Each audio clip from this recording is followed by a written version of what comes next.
Welcome back to another episode of Quarter Horse Customs. Today we're going to cover what was the whoopsie I did to the T-5, how are we going to fix that, can we utilize stuff that we already have here in the shop. Here's what we did to the T-5. Here's our counter shaft. It got a little hungry and chewed up on. So this one was junk. So I got to thinking, right now we have 4.5 gears in Project Apocalypse. We have one unknown spare. That's all we got for sick week. Then I was like, wait a minute, I have a non-world class over here. So I got some of the missing pieces that we needed for this. Hopefully I can get it put together. I found out I have the wrong tail shaft on here because I utilized the tail shaft for this transmission. You can see here I notched it out and I sanded down the spacer here to fit the non-world class style. Still got to clean that out a little bit. So I've got to get a tail housing for that, and that should be good to go as an extreme backup. And then I thought about it. What I had here was a bad cluster gear, but everything else was good. And then I was thinking, I had this transmission that we broke the ears off of. That had all good internals, but it needed a case. Well, I got a good case, so how hard would it be to put the internals in? So here's all the internals out of the bad one. I had to take the synchro lock rings out, put them back into this transmission because I originally took them out. I did that the first time. So now we're putting everything back, except everything out of that case is going into this case. So hopefully we'll have this T5 back. So I'm not going to do a how-to because I'm just kind of winging it. But I do know I got a frozen counter shaft, and the wife's about to fry this bearing. So hopefully we can get the counter shaft in and do something.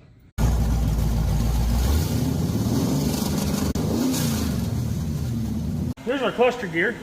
As you see, I had it in a special cryogenic chamber thing, not my freezer with 163 degrees. Not my freezer on top of a pack of ice cream sandwiches.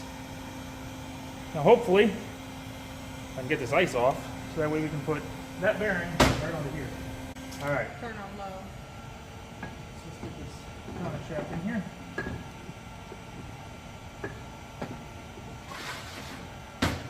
It's a little bit colder than last time.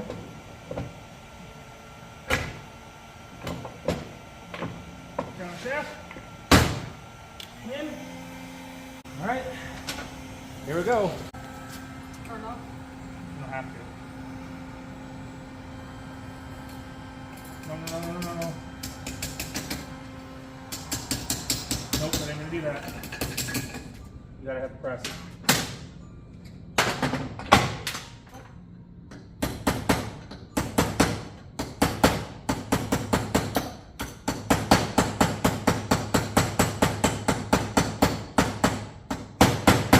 Nope. Well, with some punch persuasion, I actually managed to get the bearing seated all the way down.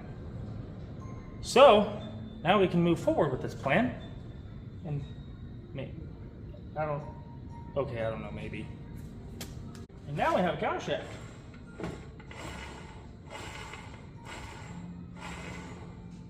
So I'm going to get ready to throw the rest of this stuff back together.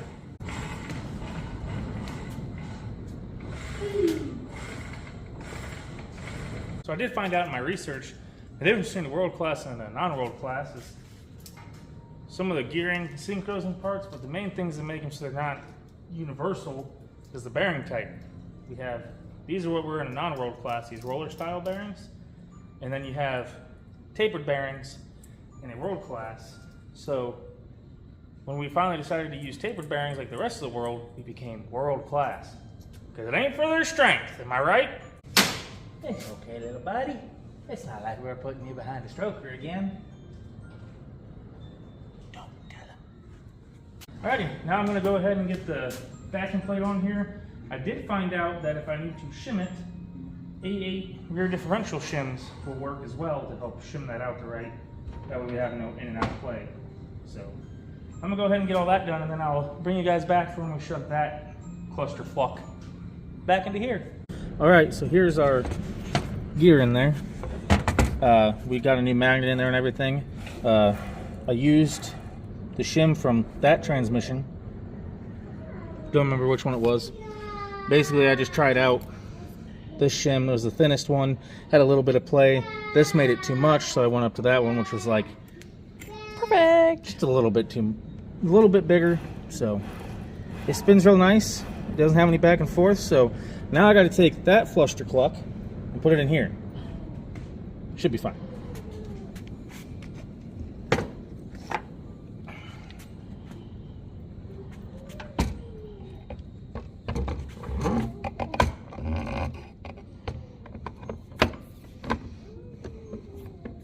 This thing's in the way. There you go.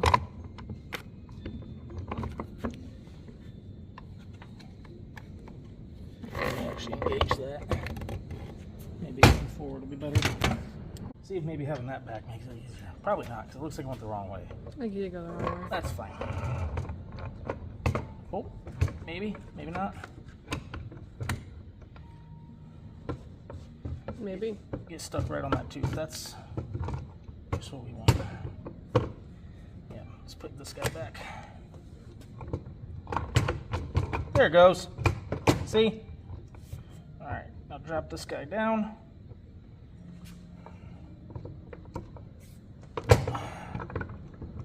And he goes right there. Alright, that's where I'm stopping. Good enough. Help! Okie dokie. So sadly, I don't actually have an input shaft for this. So when you hear people talking about the input shaft lengths, this is a SN95 length. This is a Fox body length. Don't judge the difference between not having a bearing and not having gears on here, because that's last weekend's issue. You can see there's a height difference. So that's why you can't just flip-flop them. And I don't know if you can just cut and mill it down, because if you look at the spline engagement, it doesn't go down as far. So this is just a Summit one. If you want, I can give you the part number down in the comments. If nobody asks for it, I'm not going to worry about it. But I think I'm going to go ahead and put this guy in for now, just to be a counter setup here to act, kind of hold everything together. So, and I found out the reason why I was able to drive off the track was because this is actually fourth gear right here. This is just runs the counter gear. I had no idea how manual transmissions worked apparently. Thought I did, I was wrong. Now I'm gonna go ahead and throw my needle bearings in this input shaft just to get everything set up. Hey, no, don't go nowhere. I was informed by my friend, Bart Hoyles, that grease is not what you want to put in these things. You want to use petroleum jelly. Yeah, that's what because it is compatible with ATF. ATF. So if you're doing an input shaft swap, you want that. I managed to file down and save this input retainer. I do got to clean that up still. But honestly, I'm probably going to put it together with this. And just put it on there for now because it just needs to hold itself. It doesn't need to actually perform the job. Alright, needle bearings in, thrust washers in. Now the input shaft does have that little notch that goes over the counter gear here. And once you do that, oh, nope, oh, stop! Aha! This guy needs to go on. That's your synchro, dummy.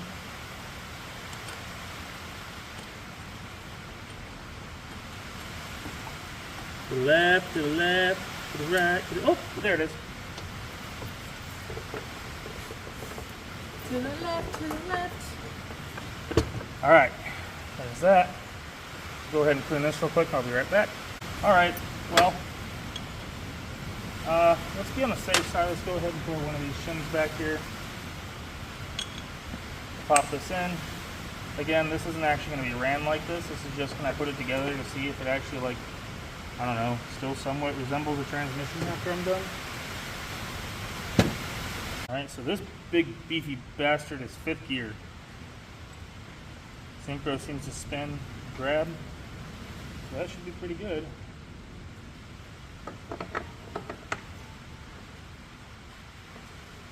Okay, sure, yeah. Alright, let's try assembling it all as one piece with the synchros and everything.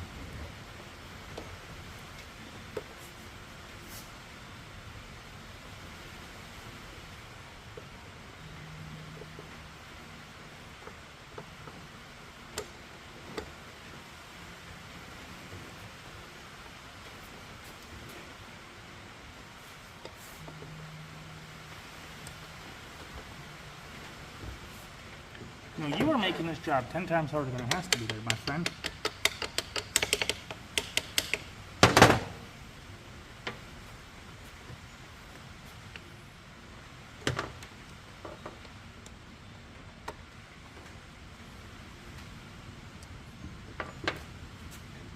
Stay!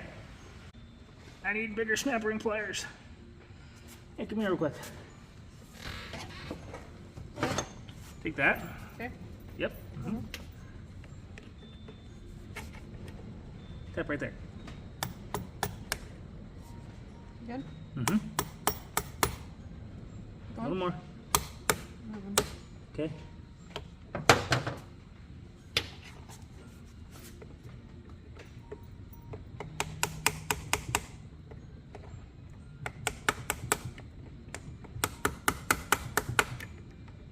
If you would get out of its groove, that'd be nice.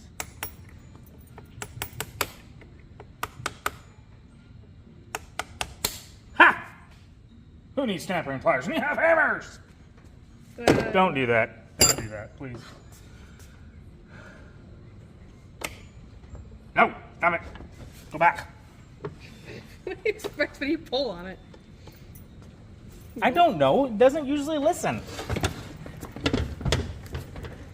Pin! I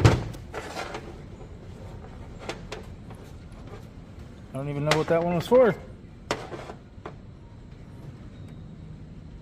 Ha! Wait a minute, where does this piece go to? Don't do that. Just kidding, that's the other T-5. Ooh, actually kind of spins nice. Let's put it in first.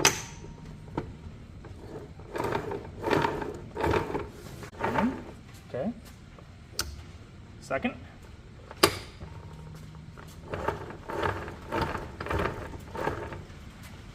Okay, third.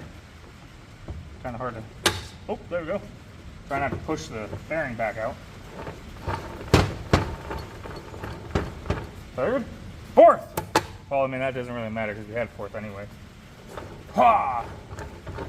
The input shaft is doing this a little bit when you're spinning it. Well, that's because I don't actually have, when I push on it, it takes attention to it. When it just free spins, it kind of does that. Okay. Which the case is actually the back bearing retainer. So we got third and fourth. Try fifth. I'm gonna figure out how I'm supposed to get in the fifth.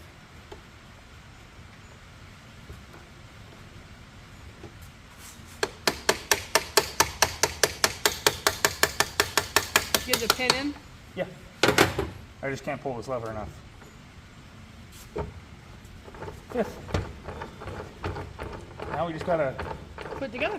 clean it up and put the rest of the stuff on and give it a spray paint job. I mean, professionally blast coat it back to factory looking condition.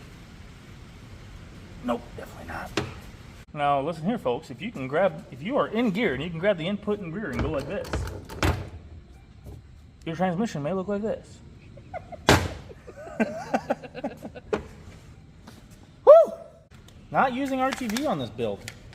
We're using aerobatic and anaerobic. I should probably read the instructions. Man, this is really small. Do I have to read them? Yes. Clean and dry. Okay. No gas and material? Nope, I already took it to the pressure washer. Let's try out this suffocating sealant. Oh wow, that looks actually like really, oh wow. Okay. It's like a gloss, so like a... Probably gonna use way too much. That's fine. Supposedly it's supposed to clean up real nice. That's what I was reading about. Which is why I'm trying to use this. So when, I mean, if we blow up a T5 on sick week, maybe I can repair it.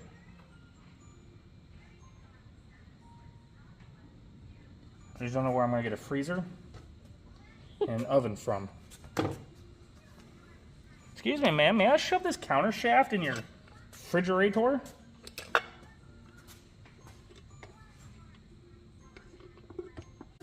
Let's throw on a mock shifter and see what we got.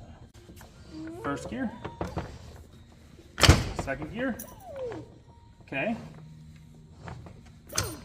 Third gear. Okay. Fourth gear. Okay. Well, I mean, you already had that one. Fifth gear. Go down the side. Okay. There it goes. All right. And